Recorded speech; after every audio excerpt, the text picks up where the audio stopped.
इस बात पर भी घमंड मत करिएगा आप लोग कि पवन खेसारी पूरे वर्ल्ड में ट्रेंड करते हैं, बल्कि इस बात पर शर्म करिए कि आपकी भाषा पहले क्या थी और अब कहां से कहां आ गई है। कि किसी लड़की का कमर मुचकाने से आप महान नहीं बन जाइएगा, किसी लड़की की चोली में जबरदस्ती हाथ डाल देने से आपको किसी पुरस्कार से सम्मानित नहीं किया जाएगा और ना ही आपकी भाषा को सम्मान मिलेगा। देखिए, हम कहीं पढ़ रहे थे कि हर एक भाषा की अपनी गरिमा होती है और भाषा बोलने वाले ही उसको वो गरिमा दिलाते हैं। हम आमतौर पर देखें तो हिंदी आज सामान्य बोलचाल की, उर्दू तहजीब की और इंग्लिश एलिटेंस की पर्याय बन चुकी है। भाषाओं को एक दायरे में बांधने का काम मीडिया ने खूब किया है। पंजाबी भाषा को हंसोड़, मुंबईकर को टोपरी, मिश्रित बिहारी को सड़क छाप बनाने की पूरी जिम्मेदारी मीडिया को जाती है। अब आते हैं मुख्य बिंदु पर। तो बात बस इतनी है कि जब हमने सारण के सांसद राजीव प्रताप रूढ़ी को संसद भवन में शपथ लेने के दौरान ये कहते हुए सुना कि सब केहू अपन अपन भाषा में लेता, कितना अच्छा लागत बनू, हमनियो अपन भाषा में लेती तो कितना अच्छा लागित। उसके बाद कोई कुछ बोलता, उससे पहले ही वो तुरंत बोलते हैं कि अच्छा हम पढ़ देत बानी। उसके बाद वो शपथ लेते हैं और चले जाते हैं। और सच बताएं तो बिहारी होने के नाते राजीव प्रताप रूढ़ी का ये कहना व्यक्तिगत तौर पर हमको अंदर से झकझोर कर रख देता है। ये सोचने पर मजबूर कर देता है कि जब संसद भवन में उपस्थित तमाम सांसद अपनी भाषा में शपथ ले रहे थे, उस वक्त राजीव प्रताप रूढ़ी चाह कर भी अपनी भाषा यानी भोजपुरी में शपथ क्यों नहीं ले पाते हैं? और ले भी लेते तो क्या होता? कौन उनको रोकने आ जाता? ये सवाल सिर्फ मेरे मन में ही नहीं, बल्कि मेरे और आप जैसे तमाम भोजपुरी भाषा बोलने वालों के मन में भी उठा होगा। और ये सवाल सिर्फ मेरे मन में ही नहीं, बल्कि मेरे और आप जैसे तमाम भोजपुरी भाषा बोलने वाले लोगों के मन में भी उठा होगा कि आखिर बिहार के उस सांसद को क्या कुछ बाध्य कर रहा था?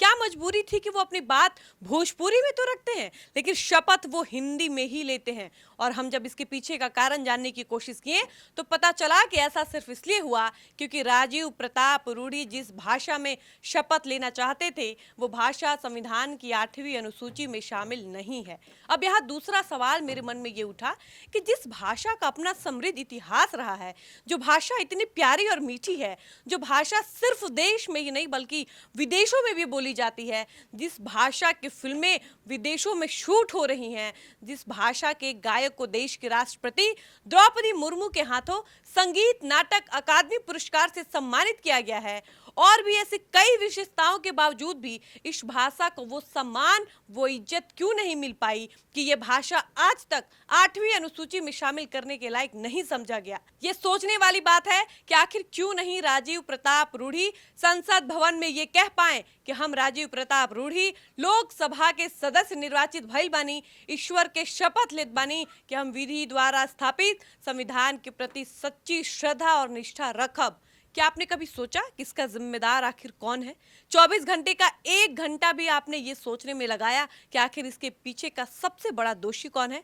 हम, आप जो भोजपुरी बोलते हैं, देखते हैं, सुनते हैं, या फिर भोजपुरी के वो बड़े बड़े सांसद जो भोजपुरी की नमक खाकर संसद भवन में जाकर बैठे हैं, या फिर भोजपुरी के वो तमाम कलाकार जो आए दिन अपने नए नए अश्लील गानों से भोजपुरी की अस्मिता को तार तार कर रहे हैं? जानते हैं, पिछले साल जब पता चला था कि आईपीएल में कमेंट्री भोजपुरी में होगी, तब मेरे जैसे तमाम भोजपुरी भाषी लोगों को खूब अच्छा लगा था कि बड़े मंच पर भोजपुरी को सुना जाएगा, समझा जाएगा, बोला भी जाएगा। लेकिन जानते हैं, हमको सबसे ज्यादा दुख कब हुआ? जब हम राजीव प्रताप रूढ़ी का वो वीडियो देखे जहां वो भोजपुरी में शपथ ना लेने का अफसोस जता रहे थे। खैर, हम इसका सबसे बड़ा दोषी भोजपुरी के उन कलाकारों को मानते हैं जो अपने गानों में स्त्रियों को वस्तु की तरह प्रयोग कर रहे हैं, जो भोजपुरी को ही प्रयोग की भाषा बना दिए हैं और अपने अश्लील गानों से भोजपुरी को रोड की भाषा बना दिए हैं। बाकी भोजपुरी गानों को सुनकर यूं ही नहीं कहा जाता कि भोजपुरी गानों में जातीय अस्मिता का टकराव इन दिनों चरम पर है। हालांकि ये किसने लिखा है ये हमको नहीं पता, लेकिन ये पढ़ने के बाद हमको भी कहीं न कहीं लगा कि ये बात पूरी तरह से सही है।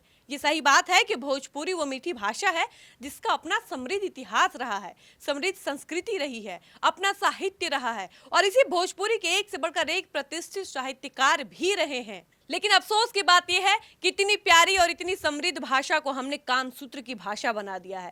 हम पैसे के लालच में इतने बिक चुके हैं कि अपनी भी भाषा की गरिमा को रोड पर ला दिए हैं। और यहाँ हमसे मेरा मतलब आप और मेरे जैसे उन तमाम भोजपुरी दर्शकों और श्रोताओं से है जो भोजपुरी गाने और फिल्मों में रुचि लेते हैं, जिनकी भाषा भोजपुरी है, जिनको ये कहने में बहुत खुशी हो रही थी कि अब भोजपुरी भाषा में भी कमेंट्री हो रही है। लेकिन हमको ये समझने की जरूरत है कि आज भोजपुरी भाषा की स्थिति स्थिति इतनी खराब कैसे हो गई कि लोग सार्वजनिक जगहों पर भोजपुरी बोलने में भी शर्माते हैं। भोजपुरी गाने सुनने वालों को बाहर में हेय दृष्टि से देखा जाता है।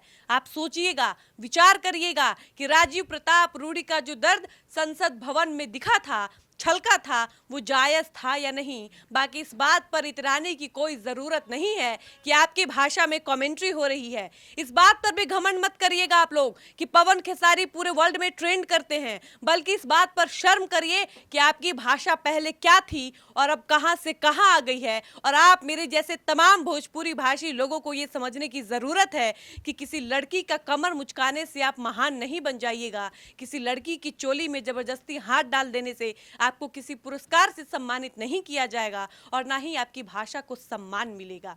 ये सब करके आप सिर्फ अपने गानों पर व्यूज बटोर सकते हैं, अपनी भाषा के साथ अन्याय कर सकते हैं।